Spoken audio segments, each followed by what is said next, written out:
بسم الله الرحمن الرحيم. الحمد لله رب العالمين، أحمده تعالى حمدا يليق بجلاله وكبرياء سلطانه، والصلاة والسلام على أشرف الأنبياء والمرسلين سيدنا محمد وعلى آله وأصحابه أجمعين. بعد، معشر الإخوة والأخوات، تحية طيبة مباركة. السلام عليكم ورحمة الله وبركاته. Tunaendelea darasa zetu hizi ambazo kwamba tunazizungumzia katika mwezi huu mtukufu wa Ramadhani, na leo nitakwenda katika maudhui ambayo kwamba wengi wenu haiwahusu, wengi wenu au nyote mliko hapa na haika haiwahusu, lakini katika umma wa Kiislamu kwa ujumla inatuhusu, kwa maana kwamba hayo matatizo natarajia sana watu kama nyie itakuwa hamunayo, lakini wako watu katika sisi Waislamu ambayo tunayo matatizo hayo. Kwa hivyo ni vyema yazungumzwe, watu wapate kuyajua. Tatizo la uvutaji wa sigara au uharamu wa sigara katika Uislamu. Ndugu Muislamu, sigara ni haramu. Sigara ni haramu, wala asije mtu yote akakudanganya akakwambia vinginevyo. Nakumbuka sisi ambao tumekulia katika visiwa vya Pemba huko wadogo, tulikuwa tunasikia watu wanasema kwamba sigara makuruhu. Hao ndio walikuwa bora wao, wengine wakisema sigara mubaha wakisema. Lakini walilahi alhamdu, sisi katika madhehebu ya ibadhi ndio watu wa mwanzo katika dunia, madhehebu zote, sigara kuingia tu wakasema hii ni haramu. Wengine wakati wanasema halali, wengine wanasema makruhu, wengine wanasema hivyo mubaha, namna hivyo. Lakini kwa leo tayari takriban maulama wamekubaliana madhehebu zote, labda ukiitoa madhehebu ya Shia, lakini wote sasa wanakubali kwamba sigara ni haramu. Na sigara imeharamika si kwa sababu imetajwa katika Qur'ani kwa uwazi au katika hadithi, hapana. Na hakuna kitu kama hicho, si kwamba kitu lazima kitajwe. Maana yake wengine wanatoa hoja, wapi imetajwa Qur'ani, katika Qur'ani kwamba sigara haramu? Wapi imetajwa katika hadithi kwamba sigara haramu? Sasa na wao tuwaulize, wapi imetajwa katika Qur'ani kwamba embe haramu? Wapi imetajwa katika Qur'ani kwamba viazi vikuu embe halali, samahani? Wapi imetajwa katika Qur'ani kwamba kiazi kikuu au kiazi cha kijimbi ni halali? Wapi imetajwa? Kwa hivyo hizi ni hoja ambazo kwamba si hoja za kielimu wala za kiakili. Kuna misingi ambayo kwamba Qur'ani imeweka na kuna misingi ambayo kwamba hadithi zimeweka. Kwa misingi hiyo tunaweza kupambana mambo mengi. Ikiwa tulitaka Qur'ani iseme kila kitu kimoja kimoja, tungeshindwa hata kuisoma. Maana yake ingetoka hapa Omani mpaka Pemba ukubwa wake, sababu ndio kila kitu kielezwe, sio? Lakini kuna misingi inaweka, msingi huo unaingia mambo milioni ndani yake. Ndio uslubu wa Qur'ani, ndio mfumo wake. Kwa hivyo uharamu wa sigara umekuja kwa mambo mengi, au tunaweza tukafanya mukhtasar kwamba ni mambo mawili makubwa. Jambo la kwanza ni kwamba inadhuru, na kabla ya hapo na kumbukumbu kwanza mbili. Siku moja nilikuwa niko Qatar, samahani, Sharja, na sali kule Ijumaa. Siku ya Ijumaa nitoka kusali, imamu pale akatoa hutuba kuhusu sigara. Katika mambo ambayo nakumbuka aliyasema imamu, ambayo ninakumbuka, sikumbuki yote, lakini moja nilikumbuka, lilikaa katika kichwa changu, kwamba katika sigara hizi mnakuwa mnawekwa kiwango fulani cha kipato. Kiwango hicho ni special kwa ajili ya dola ya Israeli. Na si sigara tu, mambo mengi, biashara nyingi duniani. Yani kama ilikuwa iuzwe shilingi 5 itakuwa 5 pengine na pesa 600 na senti fulani, au ile senti zile zinakushana kwa nyingi, inakuwa ndio zinaendesha Israeli. Israeli ndio dola pekee yake duniani ambao kwamba wamestarehe, wanaishi uzuri na hawana kipato chochote. Hakuna income yote inaingia.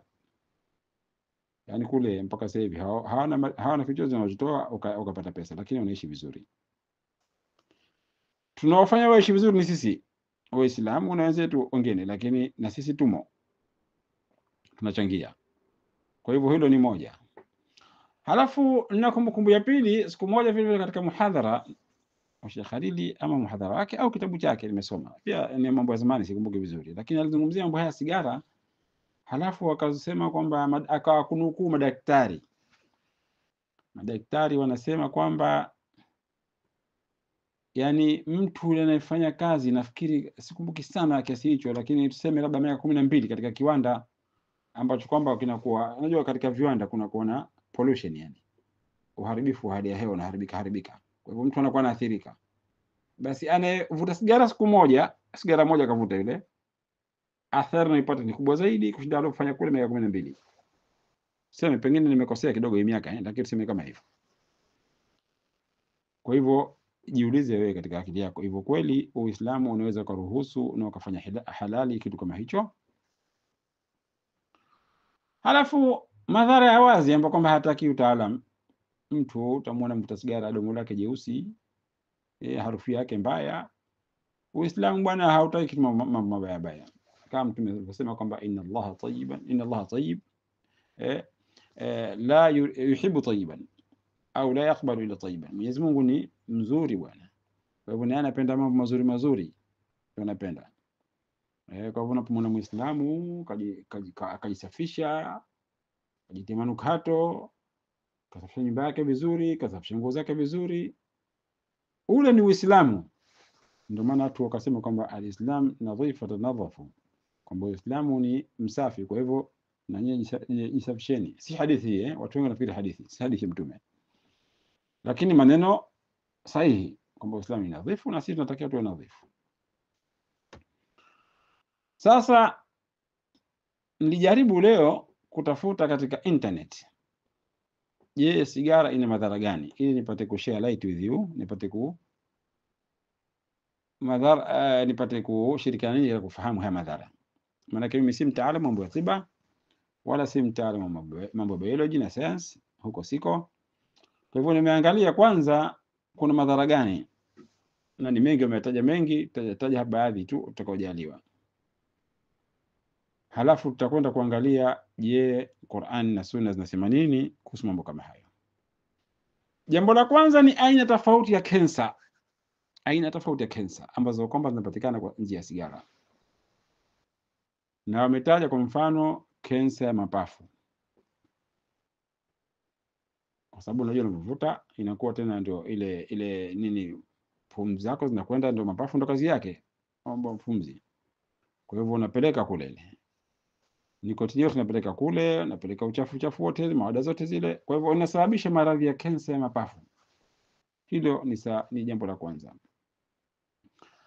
Halafu katika haya mapafu hayo kuna maradhi ambayo kwamba wenyewe wanaita chronic obstructive pulmonary disease.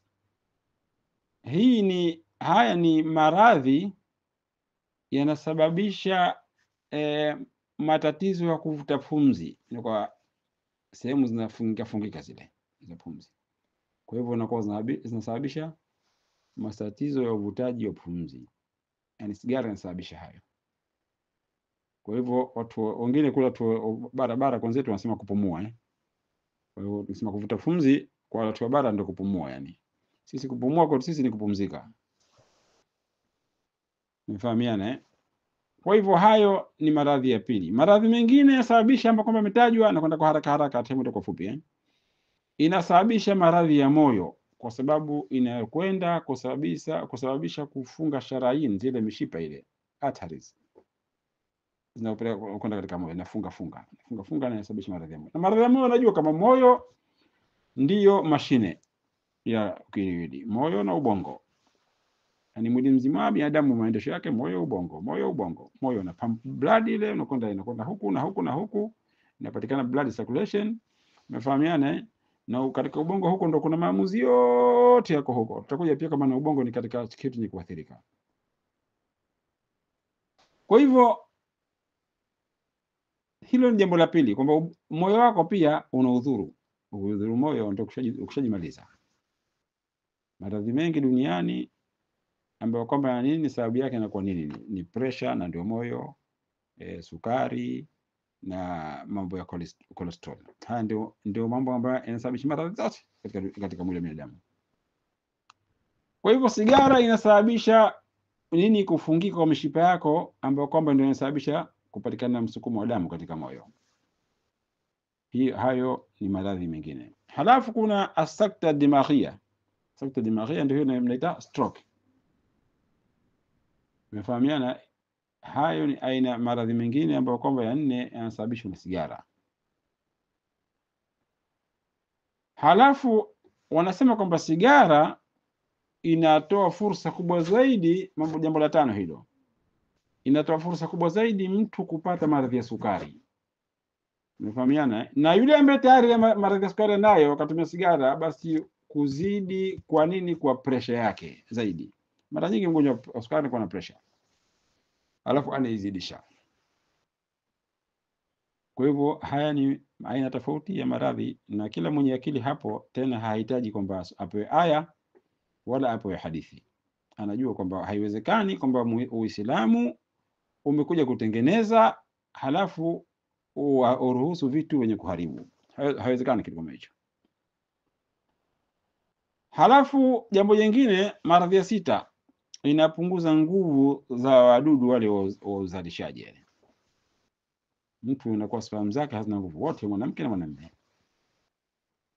Kwa hivyo inakuwa uwezekano mkubwa wa kukosa kizazi na kwa sababu ya sigara na kupatikana,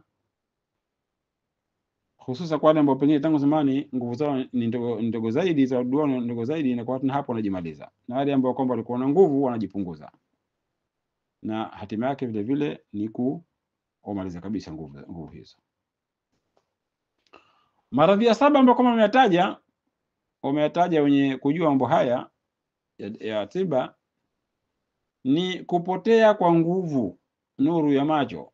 Inasababisha pia sigara kupoteza nguvu ya macho, na wanasema hususan hili la nguvu ya macho kwa yule ambaye kwamba umri wake tayari umeshavuka miaka 65. Huyo kama anavuta sigara, basi macho yake wakati wote anaweza kuyaangamiza. Halafu kuna tatizo la pumu. Katika tatizo jingine ambazo kwamba linaweza kutokana na sigara ni pumu. Yote haya matatizo ambayo kwamba wametaja watu wenye elimu za mambo ya tiba. Halafu kuna maradhi ambayo kwamba wanaita kwa Kiingereza au kwa kidaktari wanaita rheumatoid arthritis. Rheumatoid arthritis. Haya ni maradhi inakusababisha katika viungo humu ndani vinavimba, viungo vinavimba hivi, halafu vinakuja vinaharibika au kutengeneza kama vidonda, tena mwisho tunaweza kusababisha hata vidole kukatika au miguu nini kama hivyo. Yote yanasababishwa na maradhi na sigara. Mfahamiane, kuna kitu inflammation katika viungo vyako, kuvimba. Hayo ni maradhi pia yanatokana na nini? Yanatokana na uvutaji wa sigara. Halafu maradhi mengine ni dhaifu aljihazi almanai, the weakening of the immune system. Ile immune system yako ambayo ni mfumo wako katika mwili unaosababisha wewe kukupa kinga, unaubomoa. Kwa hivyo kuna hatari wewe kuja kupigwa na kitu kidogo tu, maradhi madogo tayari yakawa makubwa, au kaondoka duniani kabisa, au yakawa makubwa sana kwa kitu kidogo tu. Na maradhi haya mambo ya kinga haya, tukwambia ni kitu kimoja, na uzoefu nikisikia na mimi nikapata uzoefu katika kitu ambacho kwamba kinatoa kinga kubwa sana katika mwili, kinajenga kinga yako, ni haba soda, na hasa ukipiga na asali. Shay'un ajib, yani kitu cha ajabu sana. Mimi ndikuja kufanywa dawa mara moja pa nyumbani, dawa za kienyeji nikapewa, nikala zile dawa zikanisababisha matapiko, nikatapika sana yani. Kwa hivyo yani nilipika mpaka ile nikapelekwa nikati moja hospitali, lakini ndo dawa zenyewe zilivyo yani. Sasa baada ya hapo ikawa kumeingia msimu wa homa hapa Omani, ikaja kanipiga homa, ikawa ile immunity yangu imekufa bwana, au imeondoka sana. Basi ilikuwa homa kali ya ajabu, sipata kuona. Yani hapa Omani tangu nimekuja niko mwaka 30 sasa hivi sipata homa kama hiyo. Niko nikizipata homa kama hizo zamani niko Unguja katika homa za malaria. Nikaenda hospitali nikapoma dawa na hairudi rudi tu. Basi nikapiga haba soda na nini, nakwambia ni siku 3 tu imeondoka yote, nguvu imerudi kama zamani. Kwa hivyo hii katika kitu kimoja cha kuipa nguvu immunity yako katika mwili ni haba soda, na sana nasema inawapa nguvu wale cells ambao kwamba wanashughulika na kazi hiyo ya immunity. Kwa hivyo kwa mujibu wa maelezo haya ya wenye ilmu za tiba ambayo kama nilikwambia nimekutolea katika internet haya, tunakuta kwamba sigara tunaweza kuhukumu kwamba sigara ni aina fulani ya sumu, ni aina fulani ya sumu. Kwa hivyo kuvuta sigara ni kujiua, kuvuta sigara ni kujidhuru, na ndio maana tunasema kwamba sigara ni haramu. Mtume sallallahu alaihi wasallam anasema katika hadithi ambayo kwamba kaisimulia Imam Bukhari na wengine kutoka kwa Abu Huraira radhiyallahu anhu, asema man qatala nafsahu bihadidatin fahadidatuhu fi yadihi yatawajjau biha fi batnihi fi nar jahannam khalidan mukhalladan fiha abada, yule ambaye kwamba atajiua nafsi yake kwa kutumia chuma kama ni mkuki, kama ni panga, kama ni kisu, kama bunduki, chuma tu chote, basi chuma chake kitakuwa katika mkono wake, anajipiga nacho mwenyewe katika tumbo, katika moto wa jahannam yumo, anajipiga nacho huko katika moto wa jahannam yumo, na huko ajipiga nacho chuma, naamwe final jana khalidan, atakahu milele, mukhalladan, ayekwe milele humo, abadan, milele. Na hadithi hii ndio inaipa nguvu ile itikadi sahihi kwamba hakuna kutoka motoni kwa atakayeingia. Watu wanajidanganya, wachukua hadithi ya kutunga ya uongo, wakwambia kwamba atoka motoni mtu atoke, atakayeingia hatoki. Hadithi iko wazi hii kwamba tena zamu akatumia maneno matatu ambayo kwamba hakuna ihtimali nyingine, hakuna vinginevyo, hakuna another probability kwamba labda kakusudia hivi. Khalidan, atakaa motoni, atakaa milele. Mukhalladan, ayekwe milele. Abadan, milele. Atilia mkazo yote hayo. Halafu akasema waman shariba samman faqatala nafsahu fahuwa yatahassahu fi nar jahannam khalidan mukhalladan fihi abada. Halikadhalika atakayechukua sumu akanywa, ajiua, chukua sumu akanywa, basi sumu yake atakuwa anainywa katika moto wa jahannam, akae humo milele, apige huko moto wa jahannam umzunguka, na huko apige sumu yake mwenyewe. Kwa hivyo unavuta sigara, unakunywa sumu, na vifo niliona rate, sikumbuki tena ile statistics zao za vifo vinavyosababishwa na sigara, yani cancer, sigara, kutoka na sigara ni nyingi mno katika dunia kwa mwaka, nyingi mno. Ingia labda katika internet kucheki, utaangalia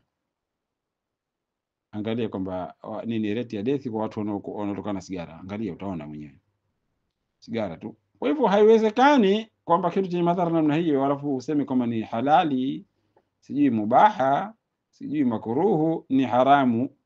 Mwenyezi Mungu halalishi kitu ambacho kwamba kina madhara. Sasa dalili gani ambazo kwamba zinatuonesha katika Qur'ani au katika Sunna kwamba kitu chenye madhara hakifai? Ni nyingi, lakini kwa mfano ukirudi katika sura Al-Baqara utasoma, utakuta Mwenyezi Mungu anasema wala tulqu bi aidikum ila tahaluka, msijiangamize wenyewe. Je, unapojipatia madhara yoyote yatakayokuwa, si kujiangamiza mwenyewe huko? Ndio nikakwambieni kwamba Qur'ani inaweka misingi, si kwamba itaje kitu kimoja kimoja. Mfahamiane, inaweka misingi, sio kwamba itaje tango halali, sijui boga halali, sijui kombe halali, sijui kitu gani halali, kitu gani ingekuwa Qur'ani basi imetaja mambo ya pwani peke yake tu, mbali ya wanyama, pwani tu peke yake. Pengine ingekuwa karatasi zote kwa maana mpaka Unguja vitasoma Qur'ani tu, mtu mpaka akufa haimalizi hata haifika robo kuisoma, lakini kuweka misingi kwamba hichi yuhillu lakum at-tayyibat wa yuharrimu alaykum al-khaba'ith. Mwenyezi Mungu anasema anakuhalalishieni vitu ambavyo kwamba ni vizuri na vitu vichafu anakuharamishieni. Vitu vizuri ni vile ambavyo kwamba vina siha, nafahamiana havidhuru, ndio vitu vizuri hivyo. Alama yake moja ni hiyo, na vitu vichafu au vibaya ni vile ambavyo kwamba vinadhuru, nafahamiana, vinaondosha siha wa halum majara. Kwa hivyo kakupeni msingi mingi kuta samaki leo katika bahari, nikimvua nikamjaribu kwanza, pia nikampa paka au nadi samaki mpya, nikaona kafa, najua na sumu. Kwa hivyo ni haramu kumla, maana yake ana sumu. Kwa nini? Anadhuru. Huyu si katika tayibati, huyu ambaye Mwenyezi Mungu amehalalisha. Kwa hivyo Mwenyezi Mungu anasema wala tulqu biaidikum ila tahaluka, msijiangamize wenyewe.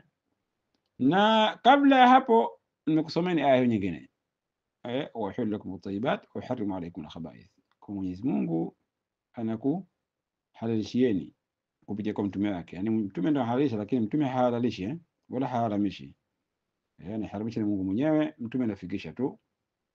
wala taqulu lima tasifu alsinatukum kadhib hadha halal wa hadha haram wa taftaru ala Allah alkadhib, kwamba kazi ya kuharamisha na kuhalalisha ni Mwenyezi Mungu peke yake, nyinyi msiseme kama hichi halali hichi haramu.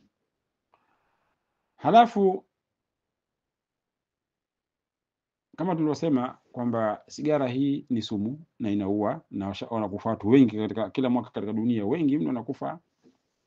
Kwa hivyo ni kujiua, na Mwenyezi Mungu katika Qur'ani anasema neno haya, wala taqtulu anfusakum inna Allaha kana bikum rahima waman yaf'al dhalika udwana wa dhulman fasawfa nuslihi nara wa kana dhalika Allah yasira. Msijiue nafsi zenu, msijiue wenyewe, kwani Mwenyezi Mungu anakuoneni huruma nyinyi sana. Msijiue, anakuoneni huruma kwa sababu anajua baada ya kujiua kishaweka mwenye hukumu, atakayejiua hukumu yake ni hii, moto milele.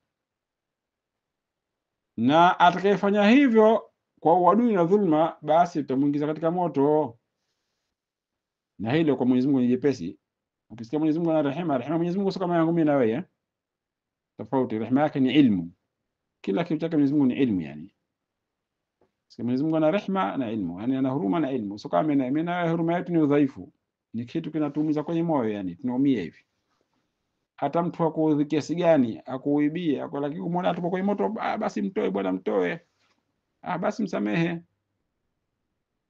kwa sababu sisi tunaathirika, tuna kitu ambacho kwamba kila yani infialat dakhiliya indana, al-infialat dakhiliya, tuna zile kuathirika ndani kwa ndani kwenye nafsi zetu. Mungu hana hilo yeye. Mungu akikwambia na rehema, maana yake anajua, si kwamba anakuwa anaathirika, huyu naumia, nampenda sana, naumia, huyu namchukia sana, sio ilmu tu. Huyu anastahili mapenzi, huyu anastahili ghadhabu. Kwa hivyo hiyo ndio elimu yake, na ghadhabu yake ndio hiyo tena.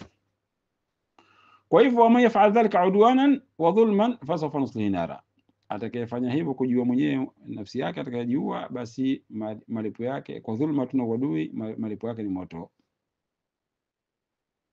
Halafu chengine chenye kuonyesha kwamba kila chenye kudhuru ni haramu ni hadithi ya Mtume sallallahu alaihi wasallam, kwamba maarufu anasema, na hadithi imejengea kaida katika fiqh. Sasa ina kaida, yani ni law katika fiqh ambayo kwamba juu yake kuna mambo mengi yamejengwa. Tena Mtume anasema la dharara wala dhirar, la dharar wala dhirar, hakuna kumdhuru mtu wala hakuna kudhuriana, na kwa lugha nyingine pia hakuna kujidhuru vile. Madhara katika Uislamu yamekatazwa. Madhara aina yote huruhusiwi kujidhuru wala kumdhuru mtu wala kudhuriana. Sasa ikiwa mwenyewe unajidhuru kwa sigara, vipi tena sigara hiyo itakuwa ni halali au itakuwa ni makruhu au itakuwa ni mubaha kama wanasema watu wengine. Halafu jingine katika hadithi nyingine Mtume sallallahu alaihi wasallam kasema kwamba ayuha nnas inna Allaha tayyibun la yaqbalu illa tayyiban wa inna Allaha amara almu'minina bima amara bihi almursalin فقال أيها الرسل كلوا من الطيبات واعملوا صالحا إني بما تعملون عليم وقال أيها الذين آمنوا كلوا من طيبات ما رزقناكم. Yani Mwenyezi Mungu anasema, Mtume anasema kwamba Mwenyezi Mungu Bwana ni mzuri, kwa hivyo hapokei isipokuwa kitu kizuri. Na Mungu kama kuamrisheni nyinyi, Mwenyezi Mungu akaamrisha nyinyi waumini mufanye yale yale ambayo kwamba kawaamrisha manabii. Manabii aliwaambia vipi? Manabii kawaambia, enyi mitume nyinyi, kuleni vitu vizuri, kuleni vitu vizuri na mfanye matendo mema, kwani mimi ninajua mnayotenda. Na waumini akawaambia vipi? Waumini akawaambia, enyi mlioamini, kuleni vitu vizuri ambavyo kama tumekuruzukuni. Kwa hiyo mwenyewe chukua sigara wewe, kama ni kitu kizuri katika tayyib au katika khabith. Je, kitu kizuri au kibaya? Basi mwenyewe hapo utajua kwamba sigara ni halali au haramu. Halafu kuna kitu kingine ni kwamba kunapatikana ndani ya sigara al-israf fil mal, kwamba wewe unaharibu mali, unachukua mali unaichoma. Mambo mengine yani inakuwa ni logic tu. Wewe baada ya kuchukua, maana hakuna faida katika sigara yote, hakuna faida yote yani. Wewe baada ya kuchukua ile sigara ukaichoma, hebu chukua noti uichome. Noti hiyo, pesa ichome. Hivi akili yako inakwambia inafaa? Usiharibu, unaharibu pesa wewe. Kwa nini unaharibu pesa? Sasa ndio ile, hakuna tofauti eti. Ni ile pesa kaenda kuchukua, kanunua sigara kaichoma. Sawa sawa tu. Nafahamiana, ni kama kuna kisa kimoja, na kisa hiki nakumbuka sijui nikisoma, lakini kisa kimetokea cha hakika yani. Kama nilivyokuambia, ni kama madhehebu wao ndio mwanzo kusema sigara haramu. Ilipokuja tu sigara yani wao wakasema haramu moja kwa moja. Na wakatoa sababu zao ajabu, miaka mingi. Imam Salmi kazungumzia miaka mingi sana mambo ambayo mengine yamegunduliwa karibuni hivi. Na Imam Salmi kaishi hapa, kaishi katika majangwa huko. Mtu ambaye wa zamani yani. Kwa hiyo majangwa huko hajui chochote, hajasafiri popote. Mpaka kuna fatwa moja nafikiri aliulizwa kuhusu baskeli kama hivyo, hafahamu baskeli kitu gani. Kwa hivyo wale masheikh, kuna masheikh mmoja ndio hiyo alikuwa, mmoja ni Ibadhi na mmoja si katika madhehebu nyingine, ikawa ndo mazungumzo haya ya sigara haya kwamba ni haramu ni halali. Basi wakakaa, yule shekhe wa Ibadhi, yule shekhe mwingine yule ambaye si Ibadhi, akawa tayari akavuta, akatoka kuvuta sigara yake, akamwambia hebu nigee kidogo sigara. Ambia sasa kwa sigara ni huvuti. Ambia nitakafukiza Qur'ani yangu, nitakafukiza Qur'ani hapa. Uombe Qur'ani, nitakafukiza sigara, Qur'ani fukiza kwa sigara. Ambia sasa kwa kuna ubaya gani? Unajua anampa ile mambo logic tu. Kuna ubaya gani? Haiwezekani bwana, haifai. Kama haifai sigara. Ambia sasa wewe, Mwenyezi Mungu akupe, wewe ni alim, umehifadhi Qur'ani yote katika kifua chako, halafu unaenda kuifukiza sigara. Sijui hayo. Umefahamiana? Kwa hivyo kuna kitu pia kupoteza mali. Kupoteza mali, unachukua noti yako unaichoma, lakini kwa sababu pale imejificha, hujui wewe, unaona kama unachoma kitu kingine, lakini noti yako bwana, ile umeenda kununua kwa noti yako ile unaichoma pale. Na Mwenyezi Mungu Subhanahu wa Ta'ala katika Qur'an, unajua kwamba kasema wakulu washrabu wala tusrifu innahu la yuhibbul musrifin, kuleni kunyweni, msifanye israfu. Na kwa sababu Mwenyezi Mungu hapendi kufanya israfu. Innal mubadhirina ikhwanu shayatin wa kana shaytanu rabbihi kafura. Wenye kufanya israfu hawa, kuharibu mali, hawa ndugu zao ni mashetani, na shetani ni kafiri kwa Mola wake. Na usisahau kwamba kuna hadithi ile kwamba hakuna, kila mtu siku ya kiyama haondoki katika pale uwanja wa Arasati, katika uwanja wa hukumu, hata yusala an khamsa, mpaka uzima matano. Moja katika hilo, an malihi min aina iktasaba wa fima anfaq, mali yake kaichuma kutoka wapi na kaitumia vipi. Kwa hivyo unaenda kuulizwa pia, umetumia vipi mali yako mwenyewe. Hiyo inaenda kuadhibu, hiyo mali yako mwenyewe unaenda sigara, ndio kuadhibu. Kwa hivyo ndugu Waislamu, nafikiri maudhui imefahamika. Tuombe tu kwamba wale ambao wanavuta sigara wajitahidi kuacha sigara mara tu baada ya kujua ukweli huu, sigara waache moja kwa moja. Na hali kadhalika wenye kuuza sigara waache biashara hiyo. Mwenyezi Mungu riziki kaeka kila pahala nyingi, lazima uuze sigara na watu wanawapa riziki, wala hauzi sigara. Hali kadhalika iko unafanya kazi katika duka ambalo kwamba unauza sigara, iko haiwezekani, waacha, iko mwenyewe hata kuondosha biashara hiyo, kwa sababu haifai kushirikiana katika haramu kwa hali yote. أقول قولي هذا وأستغفر الله العظيم لي ولكم، وصلى الله على سيدنا محمد وعلى آله وصحبه أجمعين، والحمد لله رب العالمين.